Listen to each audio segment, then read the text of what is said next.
As a Hashem, today's daf is daf mem gimel. We will begin on daf mem beis amud beis by the last line over here. Eisvei Reb Shimon. Actually, I should have highlighted it, so I'm going to highlight it right now. Eisvei Reb Shimon. This is where we're up to, about like 1, 2, 3, 7 lines from the bottom. What would this Eisvei?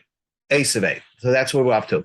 So we just said there was a shita of Rabbah that we learned yesterday, that his opinion, Rabbah's opinion in Rab Shimon, is that that if you have oines umafata that went to court and they were mechayev this assailant to pay the fine, and then what happened was, and then the other man approached him. He says, "You didn't pay me what you owe me. You were Bezin found you guilty. You have to pay me."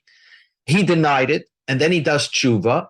Rab Shimon says, in this case, you don't have to pay. You don't have to make a korban shvua. That's what we're talking about over here. We know that if a person comes over to you, another person says, "Hey, I gave you money for an investment, and into your fund," and then he denies it.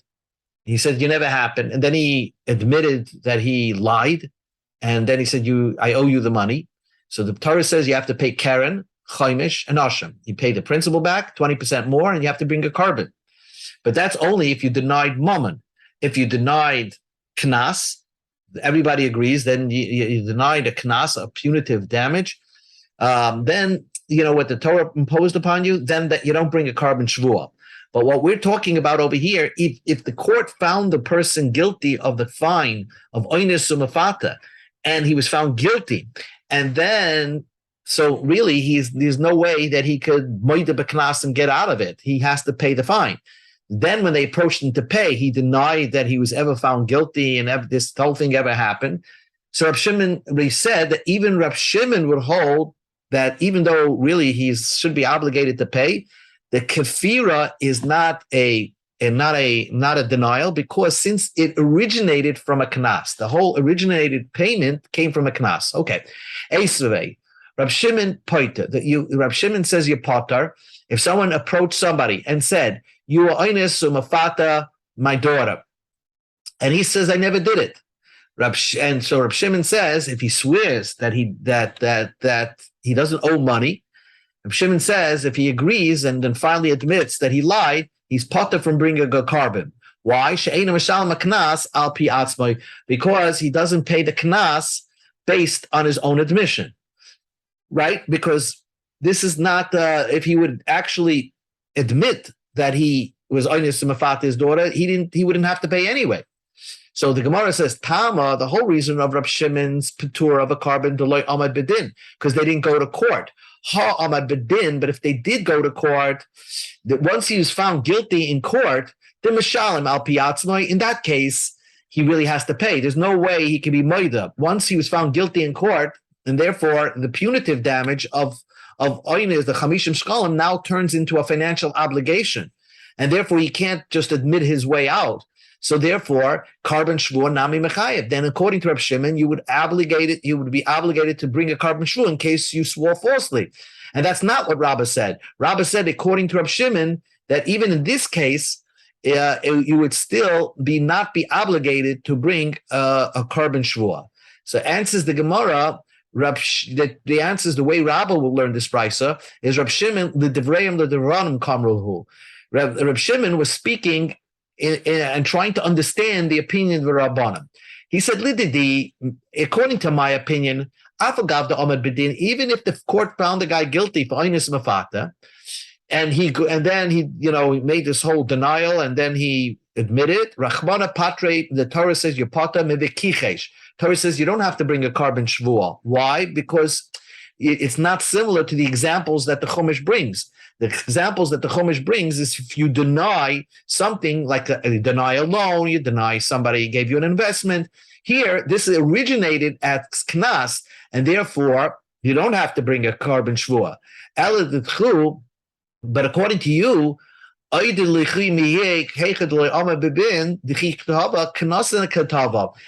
according to Rabbanan, in this case, when a guy goes to oines mafata, my daughter, and he denied it, The Rabbanan say that you do have to bring a carbon shvua, and Rabbi Shimon doesn't understand why, because he's denying something of a knas. And if you deny something of a knas, you should be potter for shvua. So umoide b'knas potter.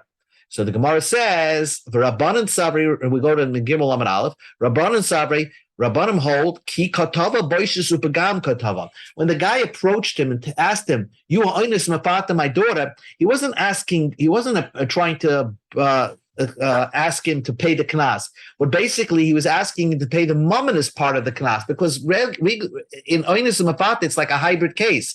Part of it is knas, and part of it is a monetary obligation called embarrassment and loss of value, and that is a mumminous type of claim against the person, and therefore, if he denied it and swore falsely, according to Rabbanan, you would have to bring a carbon shvua. So the Gemara says, "B'mai kami palgi." What are they arguing about? Why? What is the argument about when somebody approaches somebody and asks him, "You are Inus Mafata, my daughter"? What is the argument about? Amar Papa, Rab Shimon Saba, Rab Papa explained. Rab Shimon holds when somebody approaches somebody, he's only asking him about the knas. He's not asking him about boishes of begam, because then if he's asking him about everything, the guy is certainly going to deny it. So he's zeroing in on that you owe me a knas. And therefore, why would he zero in on the knas more than the boishes of begam? Because the Rab Shimon holds, L'shavik inish midi the kits, v'tava midi the loikits. He would not leave to claim something that has a set value, a set price, and try to claim something that doesn't have a set price. So in his mind, he's just asking, where is my knas? Because the Torah says chamishim shkalim across the board.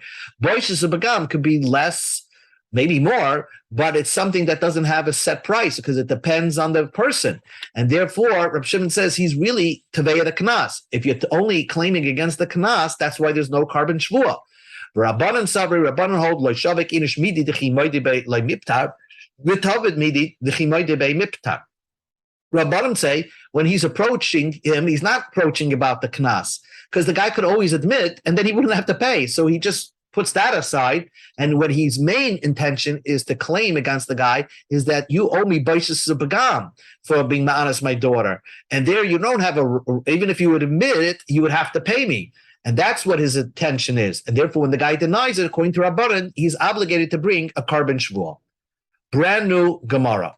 Okay? Brand new Gemara. We're up to 5 lines from the top of Mem Gimel Amud Aleph. Ravina asked the question from Sheshes. Bas, when a father dies, right? So it's not that the Achim, the brothers, inherit the father, but the daughter has a right in the ksuba to get food. In other words, her sustenance is supplied by the estate of the father. The question is like this: Bas hanizoinis menachem, a daughter whose father died, and she's getting her sustenance food from the brothers, which is the estate of the father. Masiyadeh, who gets her wages? If she starts working and she's supposed to get paid, who gets the wages? Now, when the father's around, because the father is giving her food, so therefore she gets the wages that she would earn. Let's say she's a secretary, belongs to the father. But here, it's she's only getting food from the estate of the father, not anybody else. So do the brothers get the rights to her wages? So the question is like this: Bin koim av kaimu, other brothers taking over the father. Mahasam, just like over there, when the father was alive, Masi Adelav, the wages of the girl belong to the father. Hochanami, over here, Maisi Adela, the wages of her belong to the brothers. The father's not around, the brothers take over, and therefore her wages now belong to the brothers because she is getting her sustenance food from them. Now, don't compare it. It's not similar to the father. By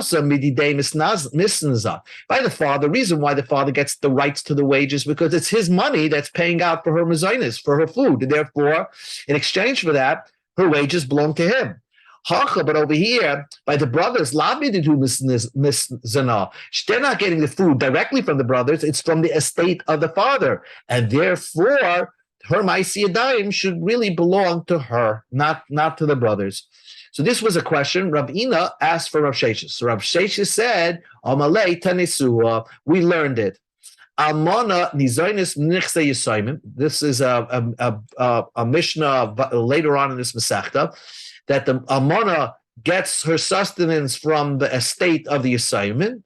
Umasi Adel Shalahed. And if the Almana, the widow, if she works, the salary belongs to the brothers, basically. Umasi Adel Shalahed belongs to the brothers. So the Gemara wants to say, Rav Sheshes wants to say, just like the widow who's also getting food from the ksuba, right, from the estate of the husband, if she works, her wages belong to the brothers, so all her sons, basically. So also, when the daughter works, since she's getting sustenance, her wages belong to the brothers. So the Gemara asks back, mi dummy, how can you compare? Almanasai, a widow, the widow's sustenance, the father never intended that his almana, his widow, should keep the wages, because he doesn't care, because she's getting food and that's it. And she should be happy with the food that she's eating from the estate. So the fact that she works, her salary should belong to his kids. But Bitai, but his daughter, he would want her to keep her own wages. Why? Because in addition to the sustenance, she'll have wages, and therefore she'll have like a nice secure bank account, and people would want to marry her. So therefore he wouldn't want her wages to go to her brothers. So the Gemara asks the question, Lememra, do you want to say, does a person favor his daughter over his almana? You see, by almana you say the wages belong to the children, and by the daughter, no, she can keep her own wages. So a person favors his daughter over his almana, and that's why he never intended that his daughter should have to give up her wages. Rab Abba said in the name of Yosi, when there's just enough food for let's say the father had no money, it's just enough food for one person, and you have a choice to give the food to the daughter or give the food to almana. That is a similar case, kibas eitzel achem. When you have a choice, there's enough food for the daughter and enough food for the brothers. So who would you pick if you have only food for one of them? When there's very little estate. So mahabas eitzel achem, when you face off the daughter versus the brother, and you say like this, there's only food for one of you. Habas nizayis. We say that the daughter gets the food, and the brothers should now go out and collect from the tzedakah to get food. You let the daughter not have to shame herself to go outside and start collecting in the public. So also the almana versus the daughter. Let's say there's enough food for one of them, so we say almana nizaynis. He's widow. She gets the food, v'habas tisha al psachim, and the daughter should ask and start collecting around. So the question is, so we see that when it's almana versus the daughter, he seems to favor the almana over the daughter. So how could you say that no, a person favors his daughter over the almana? Answers the Gemara, le'inyan zilusa, when it comes to shaming herself, right, coming to shaming, to ask to collect in the street, then he's more concerned, almanasai adifale. When it's his almana versus the daughter, he'd rather his widow not collect in the street than his daughter. His daughter can collect in the street, but the almana should stay home. Le'inyan harvacha, but to get extra profit besides the food, to keep wages, bita adifale. Then he would rather his daughter collect the wages for herself, because at least she'll develop a bank account and people would want to marry her. For the almana, she's not concerned. He's not so concerned. And in fact, he didn't give her the right to keep her ma'aseh yadayim. And just the fact that she's getting food from the estate requires her to give over her ma'aseh yadayim to the brothers. Masiv Rav Yosef. Rav Yosef asked the question. We learned in our Mishnah, that's how it gets into our Mishnah. And the Ma'aseh Yadayim, and if she finds something, right? Let's say she found something. Nara earned some wages, or she found, let's say, something, a diamond ring in the street. Even if it's wages, she didn't get paid yet. What happens, Mesav? The father died. So the father technically was supposed to keep her wages, but he died before the employer of the girl gave her the check.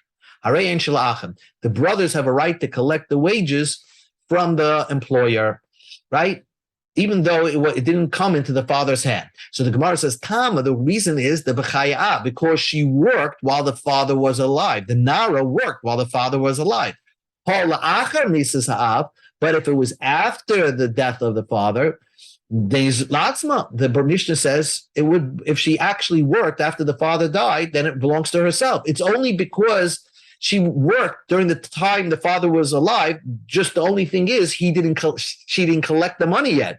That's when you said it really belongs to the father, and therefore, when the father dies, he almost gave it over for inheritance to his children. But if she worked after the father dies, then she could keep her own wages. My love, wouldn't you say our Mishnah is talking about bini zaynis? It's a type of girl that after the father dies, she's still getting supported from the father, and she's eating the food, and nevertheless, the wages that she earned, she gets to keep. That's not what Rav Sheshes said. That's not what Rav Sheshes said. Rav Sheshes said that no, she has to give up her wages and give it to the brothers. Answers the Gemara, loy. That's not true. That Mishnah is talking about, our Mishnah is talking about she didn't get the food. And if she didn't get the food, then if she's not getting from the father's estate any food, then the Mishnah is teaching you that if she works, she can get to keep herself. In other words, she's not getting any food. And the Mishnah is teaching you that if she worked after the father died, then the wages belong to her. So the Gemara says, if she's not getting food, and you're telling me that the Mishnah is teaching you that she can keep it herself, remember, what's the chiddush? How is she supposed to have food? I mean, she's supposed to starve? You're not feeding her, and she has to give up her salary. Even if there's an opinion that holds, a person gets say to his goyish slave, you're going to work for me. I'm not paying you. I'm not even giving you food. How is she going to get food? Collect in the street. Hani mili, that only holds true be'evet kanani. You could tell your goyish slave that. The loy kasiv be'imach, because the Torah doesn't say you have to treat him like one of you. Aval Eved Ivri, the Torah says by an Eved Ivri, you have to treat your Jewish slave as like yourself. Lo, you're not allowed to say, I'm not providing for you food. Certainly your daughter. If you can't say, I'm not providing you food, but give me your salary. Impossible. So therefore, there's no chiddush to teach me that if the Mishnah is talking about where they're not giving food, certainly it belongs to herself. Answers the Gemara, Amar Rabba Baba Ula. Rabba was saying, yes, the Mishnah is talking about that she's not getting food from the estate, and the Mishnah teaches you that the wages belong to her. But not only the wages belong to her, if she's making above and beyond what she normally eats. Let's say she's making she made a big commission, that lasts her for a year, so she's more than a year, and so therefore she made this monster commission. So I would think maybe beyond the food, she now has to give that extra what she earned to the brothers, because when the father was alive, he had a right to her Maisi Yadayim. If she earned that commission when the father was alive, then she would have to give it up to the father. So when the father dies, maybe she has to give it up to the brothers. The chiddush is that no, he doesn't have to give up that extra that she earns to the brother. She can keep that as well. Amar Rava said, but Gaber Rabba Krav Yosef L'Yada Dika Adafa K'Moisef Tiyuftim. Rabba said, the great person the great person Rav Yosef who asked this question, of course he knew this. You could answer the Mishnah like this. That's teaching you about the extra.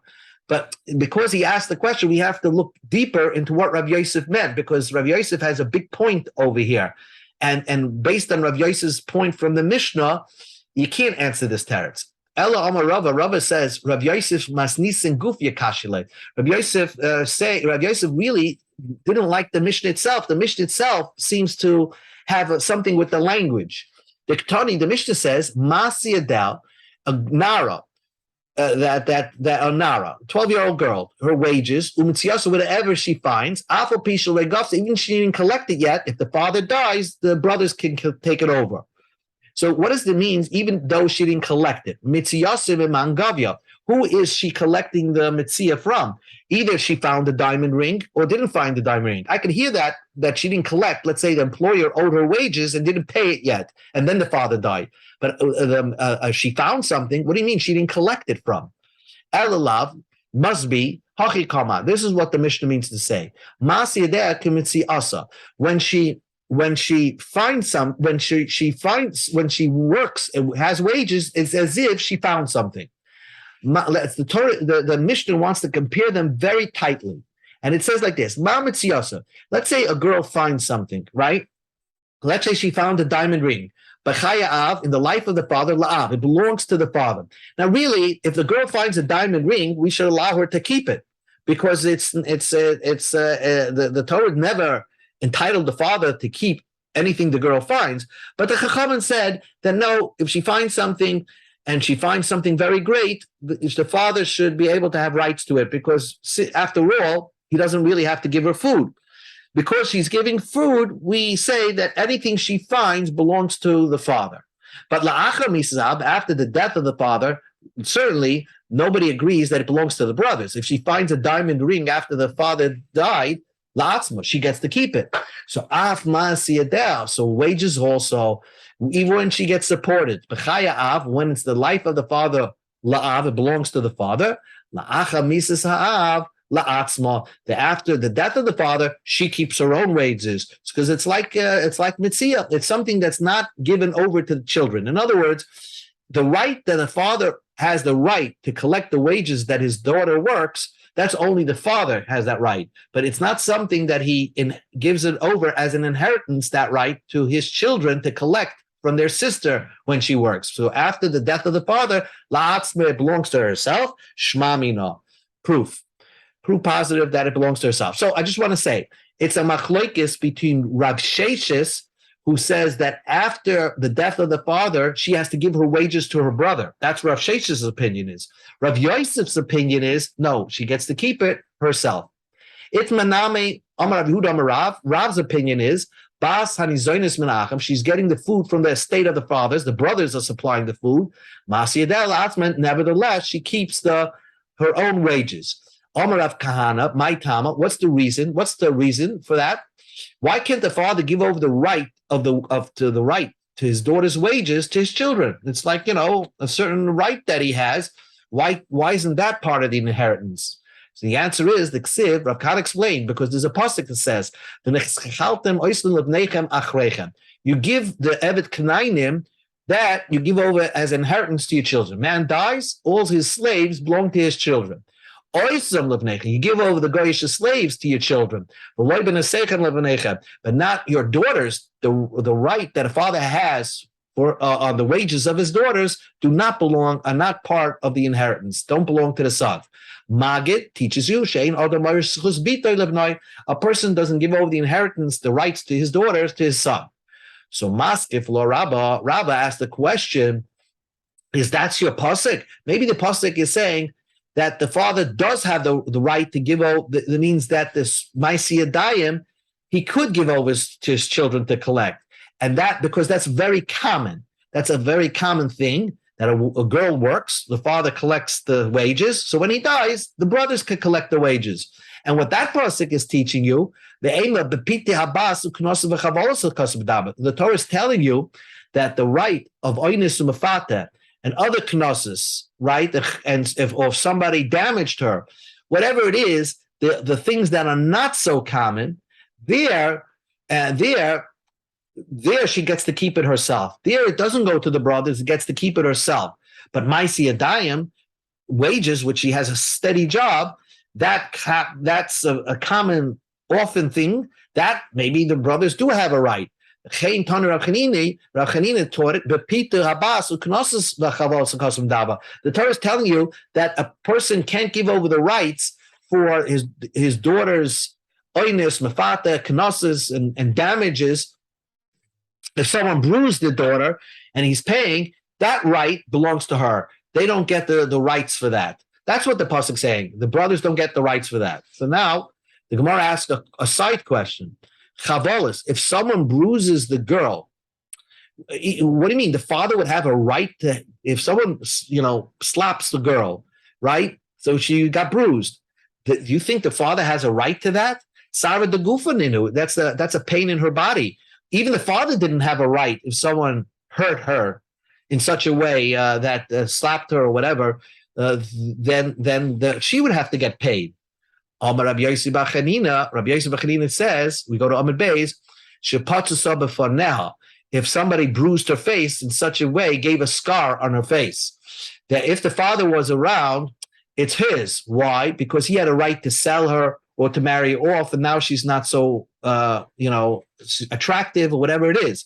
That right the father had, but the pasuk is teaching you that when he dies, that right doesn't belong to the children. If someone did that to her, she would get to keep the money compensation of that.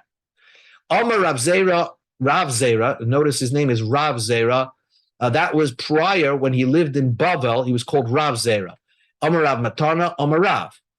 In the name of Rav. Va'amila, others say, Amri Rabbi Zera. It's Rabbi Zera. When he moved to Israel, they called him Rabbi because he got smicha after he moved to Israel, because in Eretz Yisrael, they gave smicha. So when he got smicha, they called you Rabbi.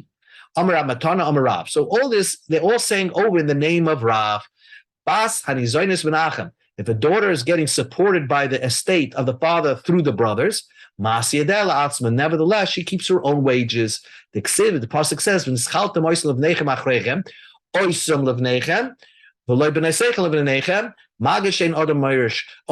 the goyish slaves are part of the inheritance. His own personal daughter are not part of the inheritance to the boys, and therefore any wages that she earns belongs to herself. A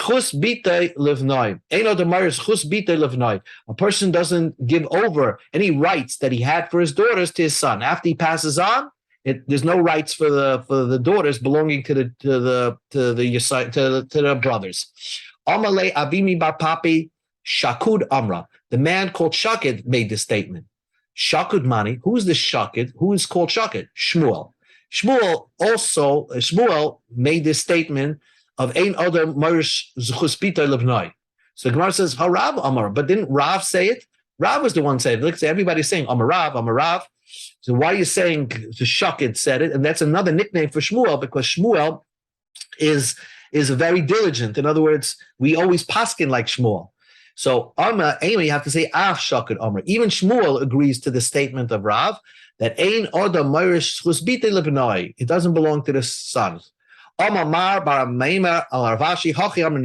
is what they say to the Doi. In Nardoi, they said that the girls' wages belong to the brothers, like Rav Sheshes say. That's the halacha.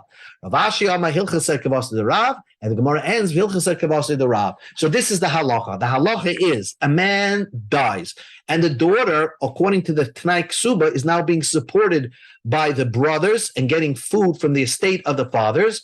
Nevertheless, her wages, if she works, she gets to keep those wages, because that was the father's intention, that she should be able to have not only food, but get money for what she earns, so she'd be more desirable when she gets married.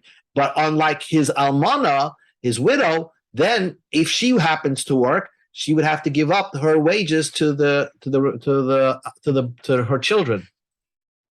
Look at the Mishnah, new Mishnah. Hama aris es bitoi. The Mishnah teaches us that if someone engages his daughter, now Hamaris is bitoi means that really we always know that a ksuba is written by the wedding, but according to Chachamim, in the time of the Chachamim, where a person got engaged months before the actual wedding day, the people are obligated in ksuba already from the erusin, from the engagement. They were obligated. So even though the wedding day was months later, sometimes 10 or 12 months later, already from the ksuba, already from the engagement day, he's obligated in a ksuba. So a man, let's say, has a right to marry his daughter, marry off his daughter. A man has a daughter, she's 10 years old, and he put her in engagement. Hamaris is bitay. Begersha, and the guy never consummated the marriage. He only remained engaged to the girl and then gave her a divorce. And now he has to pay a ksuba.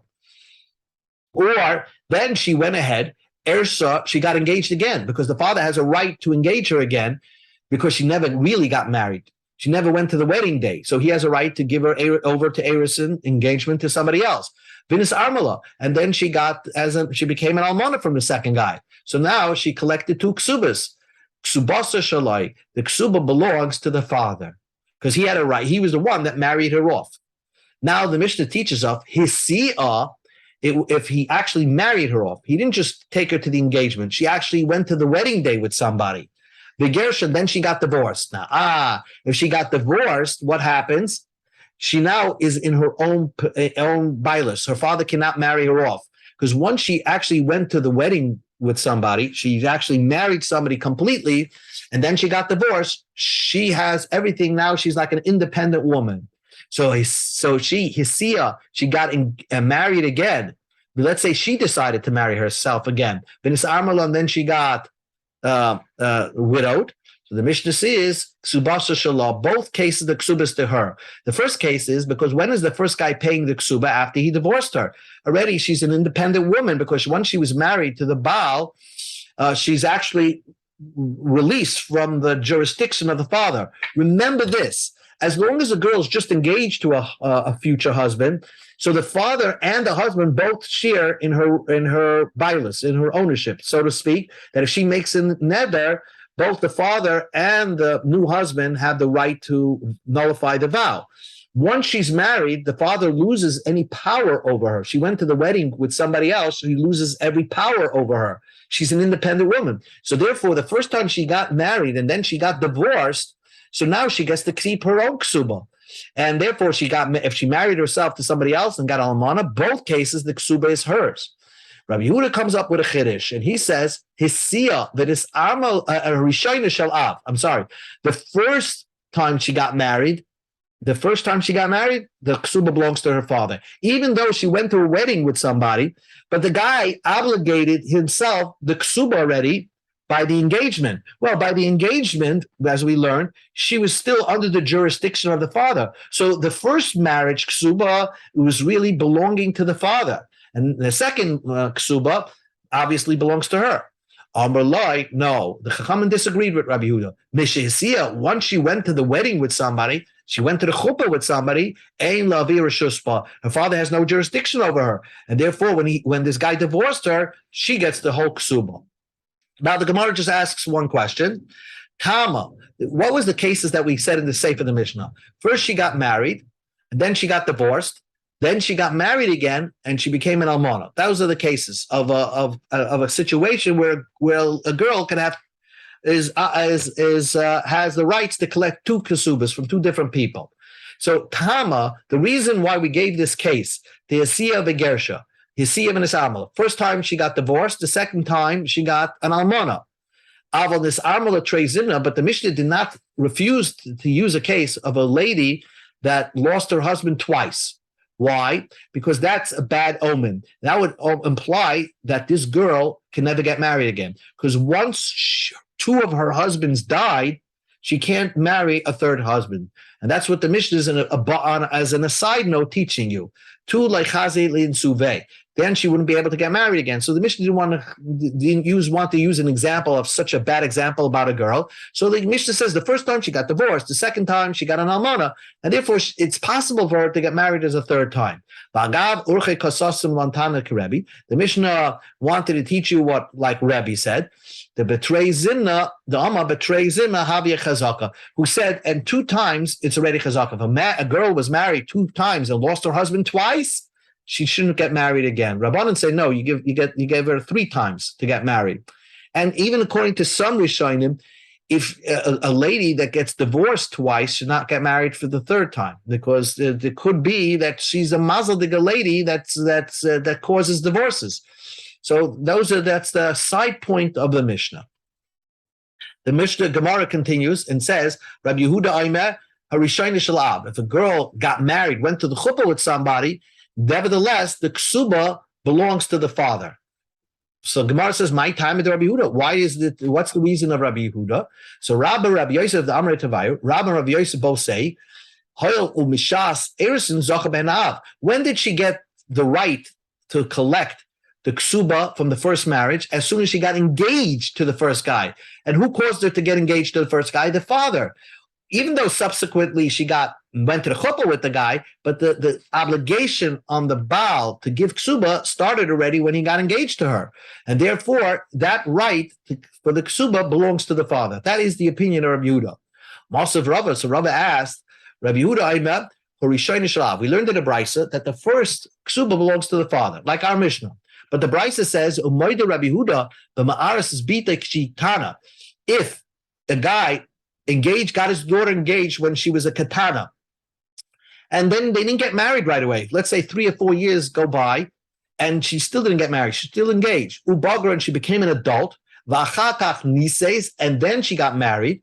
Then she gets married, and she gets divorced. The father doesn't get rights to the ksuba. Wait a second. When she got engaged, she was a katana. According to your understanding of Rabbi Yehuda, is that we look at when she got engaged, who owned her when she got engaged. And if the father owned her when she got engaged, why is it Rabbi Yehuda would agree that if she became an adult and then went down the chuppah with this guy, the father doesn't get the ksuba? Why? He was obligated already from the erison. That the father got the rights to her from the erison. Answers the Gemara, Ella, itma hachi itma. Rabba Rav Yosef, the Amri Tervayu, hoil ubershusay nichtavim. The point is that when do you actually write a ksuba? Obligation of a ksuba is by the engagement, right? Because midrabanan, a guy gets engaged with a girl, he's obligated to ksuba. But when do you actually write the piece of paper of the ksuba? That is by the wedding day. So we look on whose jurisdiction the day she walked into the wedding. On whose jurisdiction was she under? If she was still a nara when the marriage happened, then she was still under the father's jurisdiction. That's why the father gets the rights to the ksuba. In the case she became an adult and then she went to the wedding day, when they wrote the ksuba already, she was an adult. Therefore, the father doesn't have the rights to the ksuba. One more piece, a small piece of Gemara, and then we'll finish. We'll wrap up. Another 2 minutes. Umigvas me'evis gavya. Okay, this Gemara is discussing when would she collect. In other words, okay, a guy obligates himself. Obligates himself ksuba when he gets engaged to a girl, right? Regular case. A regular guy who's marrying a lady, when he gets to erison, he obligates himself to ksuba. When he gets to the chuppah, he's actually writing the ksuba.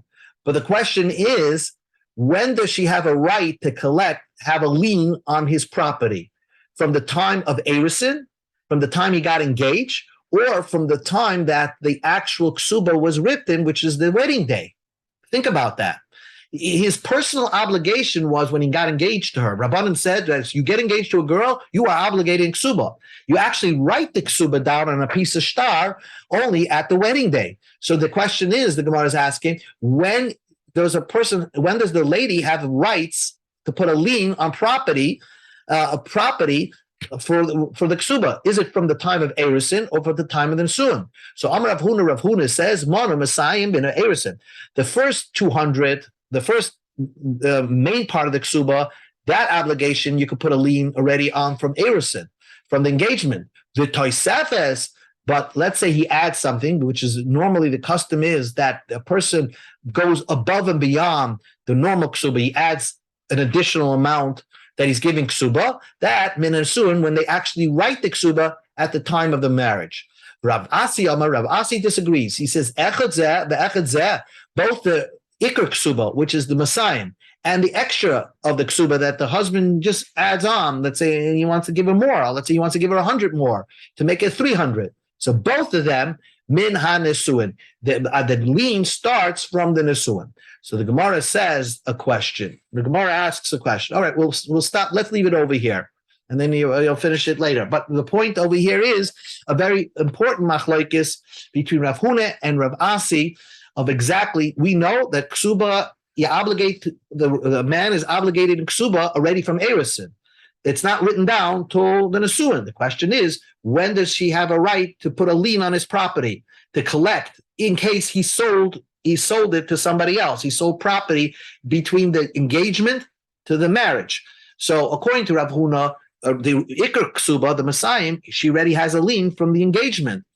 and therefore, and the Tosefos, the extra, is from the actual marriage, the marriage, the wedding day when he actually wrote the ksuba.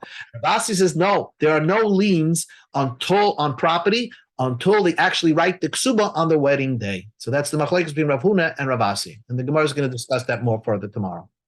Would you leave off? We left off Umi Amar Rav Huna Hachi, which is about 10 lines from the bottom. We just the Rav Huna Ravasi. Most people are going to start probably discussing that machlekes again, in the next year. It's more than 10 lines from the 10 lines from the bottom. 1, 2, 3. I think it's I can't. Okay, I would say 12. Yeah. Okay. 4, 6, 8, 10, 12 lines from the bottom. Yeah, at this time of the night, 2 lines more or less. No. Very good.